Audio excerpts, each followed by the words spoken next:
Bonjour tout le monde, je vais vous faire un rappel de cours sur la matrice de passage et un exemple.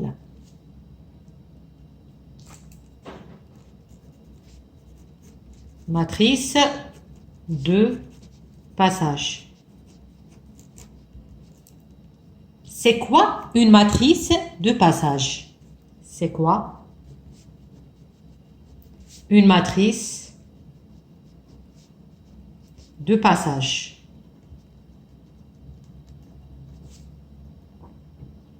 Dans un cas espace vectoriel, de dimension n, soit les deux bases B, la base des vecteurs U1, U2 jusqu'à UN, la deuxième base B' des vecteurs V1, V2 jusqu'à V1. La matrice de passage de la base B à la base B', notée passe de B à B', la matrice de passage de B vers B', notée P qui est égal passage de B à B', et la matrice suivante. P égale, on va écrire les vecteurs de la deuxième base B' en combinaison linéaire de la première base. Donc, on va écrire les vecteurs de la deuxième base B', donc V1, V2, Vn, en fonction des vecteurs de la base, de la première base B. U1, U2 jusqu'à UN. C'est-à-dire, on prend le V1. On va l'écrire combinaison linéaire de ces vecteurs-là. Donc, alpha 1, U1 plus alpha 2, U2 plus alpha 1, UN. Les scalaires qu'on va trouver ici, on va les placer là. Donc, le coefficient de U1, c'est alpha 1, on va le mettre ici, alpha 1, U1. Le coefficient de U2, c'est alpha 2, on va le mettre ici. Le coefficient de A1, de UN, c'est alpha 1, on va le mettre là. Et on va faire la même chose pour le vecteur V2, V3 jusqu'à Vn. On va voir un exemple.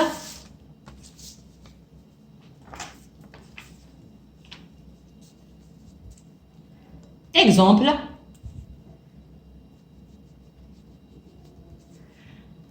Dans R3,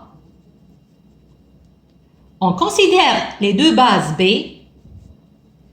La base canonique, E1, c'est le 1, 0, 0. E2, c'est le 0, 1, 0. Le E3, c'est le 0, 0, 1. La base B', le vecteur V1, c'est le 1, 1, 0. V2, c'est le 0, 0, 1. V3, c'est le 2, 1, moins 3. C'est quoi la question ici? Donner la matrice de passage de B vers B' et la matrice de passage de B' vers B. Donc, on a deux bases. Il nous demande de donner la matrice de passage de B à B' et le passage contraire, la matrice de passage de B' à B. On va commencer par le passage de B à B'. C'est la matrice, on va donner la matrice P, c'est le passage de B à B'. Comme j'ai expliqué au début, on va écrire les vecteurs de la deuxième base, c'est le V1 V2, V3, en combinaison linéaire de la première base, B, qui est la base canonique, E1, E2, E3. Donc, on prend le V1, c'est le 1, 1, 0.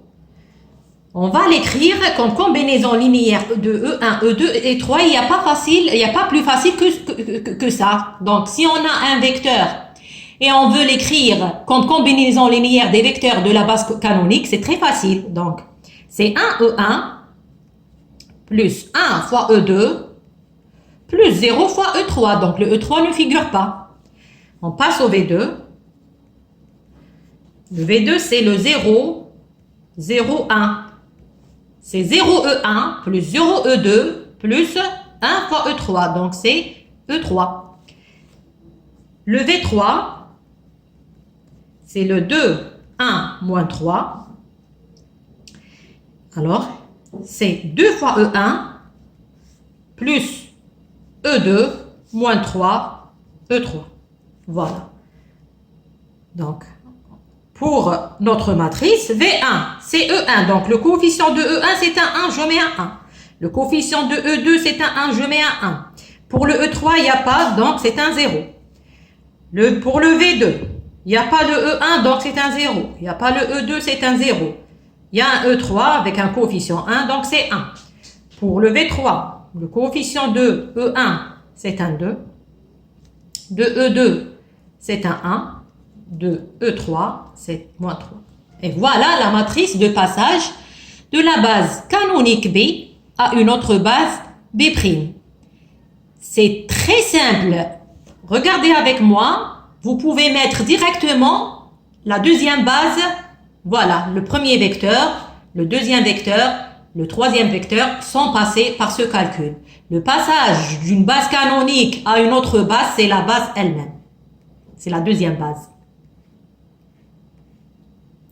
Maintenant, il nous demande le passage de B' vers B. Ici, il y a un peu de travail parce que vous allez voir. Maintenant, on passe. Ça, c'était le passage de B à B'. Vous pouvez écrire les vecteurs directement comme dans votre matrice. Maintenant, le passage, on va l'appeler. Après, on va donner. Je vais donner c'est quoi le passage de B' à B, ça veut dire le contraire de ça. Laissez un vide ici. On va écrire les vecteurs de la deuxième base.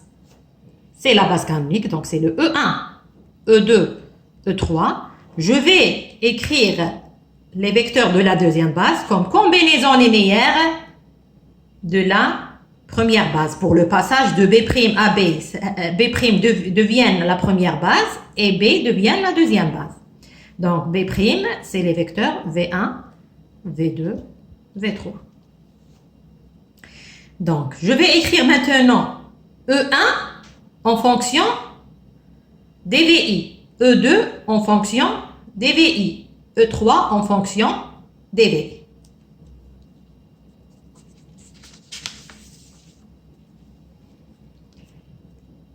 Alors, qu'est-ce qu'on a?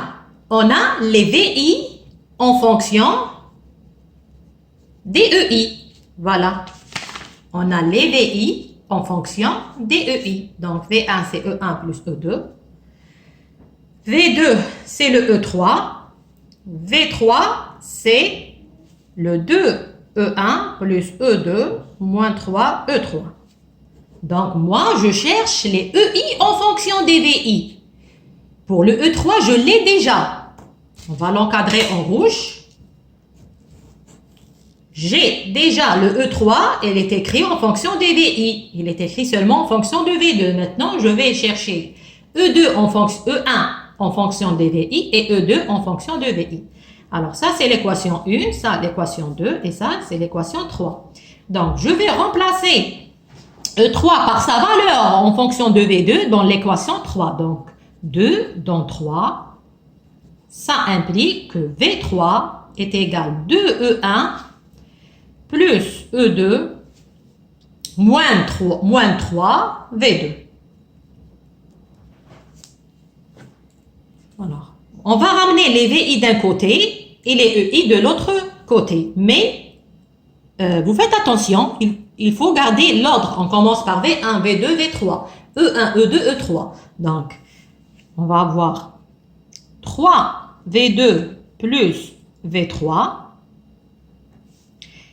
égale 2 E1 plus E2. On va avoir cette quatrième équation qu'on va résoudre avec la première.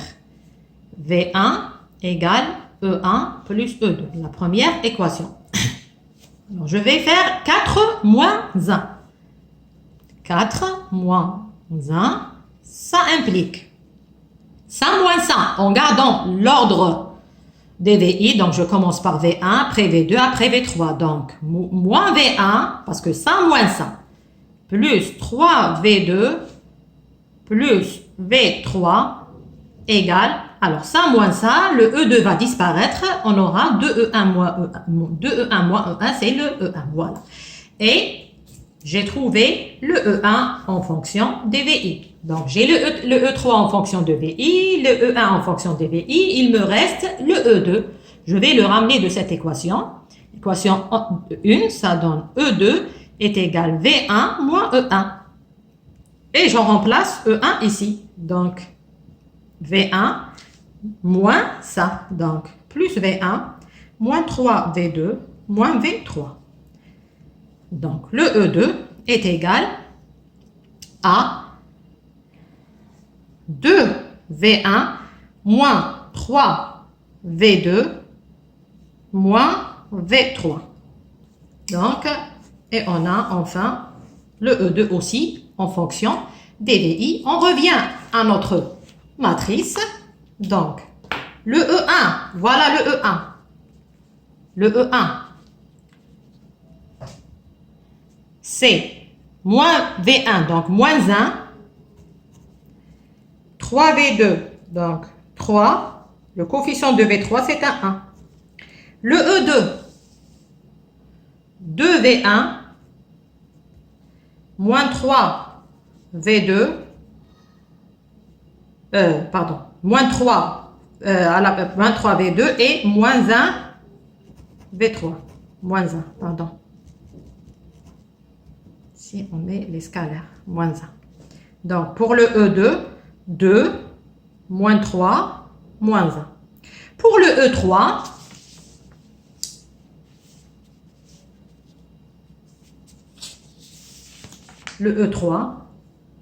voilà.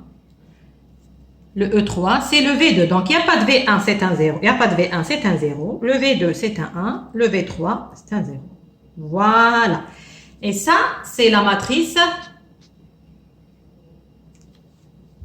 du passage de la base B' à la base B.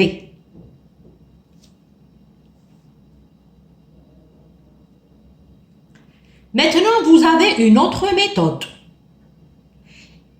La deuxième méthode, c'est de calculer l'inverse de la matrice P. Donc, pour le calcul de passage de B' à B, on calcule l'inverse du passage de B à B', c'est-à-dire l'inverse de P. Ça veut dire, vous calculez P-1.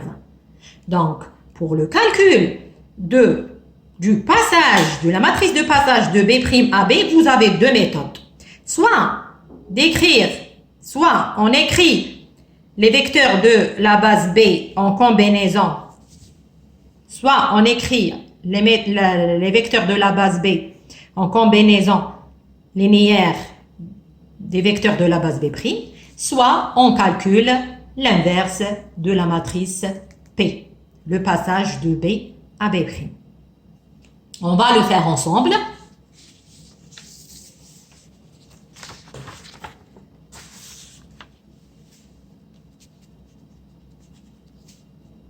Alors, en cours, on a fait la méthode de la comatrice pour le calcul de l'inverse d'une matrice.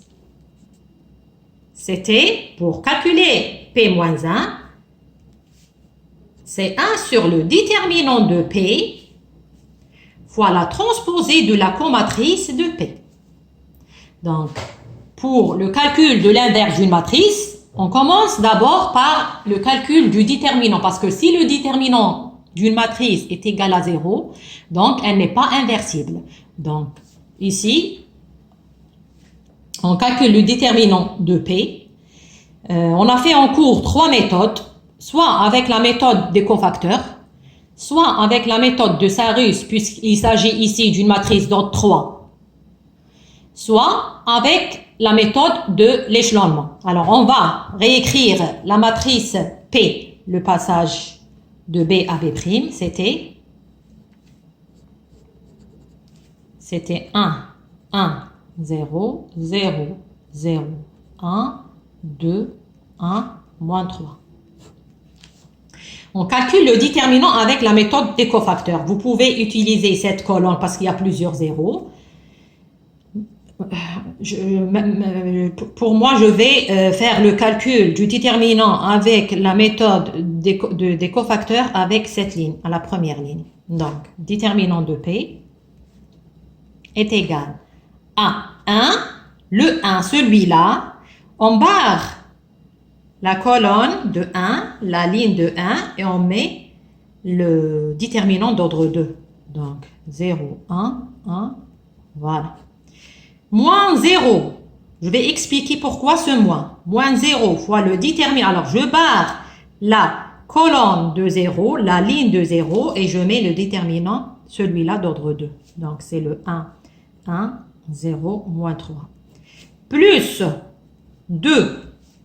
Je barre la colonne de 2, la ligne de 2, et je mets ce déterminant. Pourquoi maintenant ici il y a un plus, après il y a un moins, après il y a un plus? Donc, pour le 1, vous êtes à la position première ligne, deuxième colonne.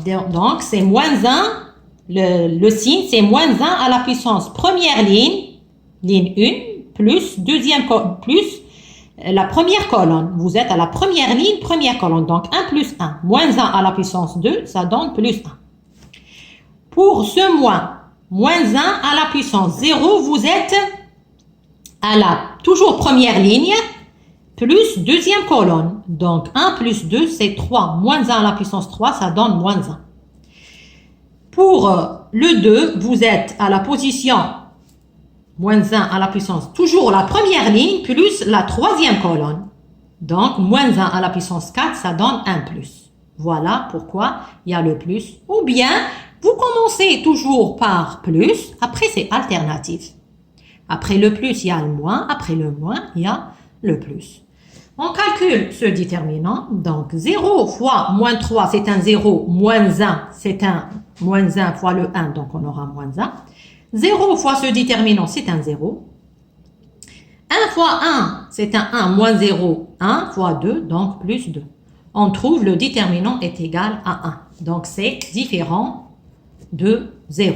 Donc, ça implique que P-1 existe. Il faut écrire ça. Hein? Il faut écrire, après le calcul, s'il vous demande de calculer l'inverse d'une matrice, on calcule... On commence d'abord par le calcul du déterminant, parce que si le déterminant est égal à 0, la matrice P-1 n'existe pas. Si le déterminant est différent de 0, la matrice inverse existe. Voilà.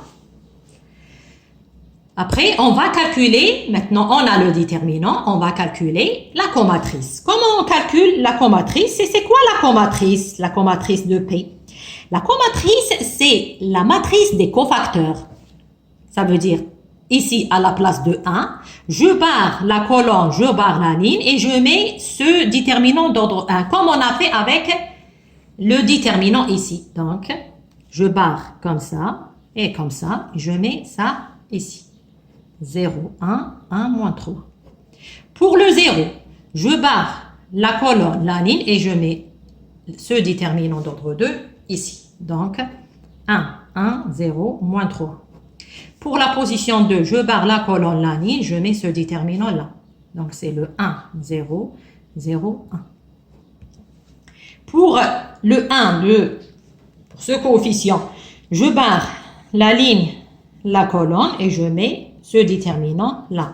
Donc, 0, 2, 1, moins 3.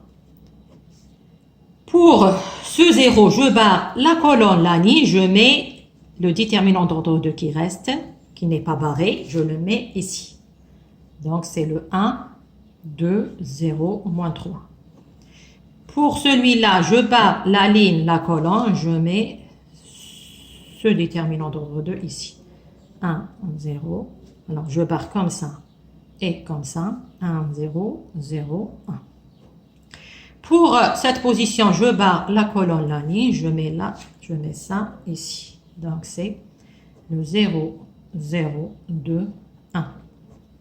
Pour le 1, je barre la colonne, la ligne, je mets ce déterminant d'ordre 2 ici. Donc, c'est le 1, 2, 1, 1. Pour le dernier coefficient, je barre la colonne, la ligne, je mets le déterminant ici. Donc, 1, 1, 0, 0. Voilà. Après avoir écrit les cofacteurs, ça c'est les cofacteurs, ça c'est le cofacteur de 1, ça c'est le cofacteur de 0, ça c'est le cofacteur de 2, etc.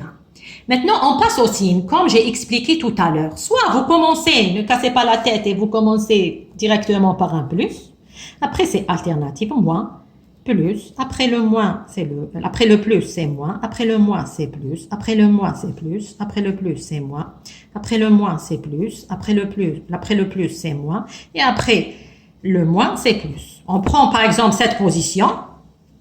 Pourquoi j'ai un moins? Parce que c'est la deuxième ligne, donc moins 1 à la puissance deuxième ligne, troisième colonne.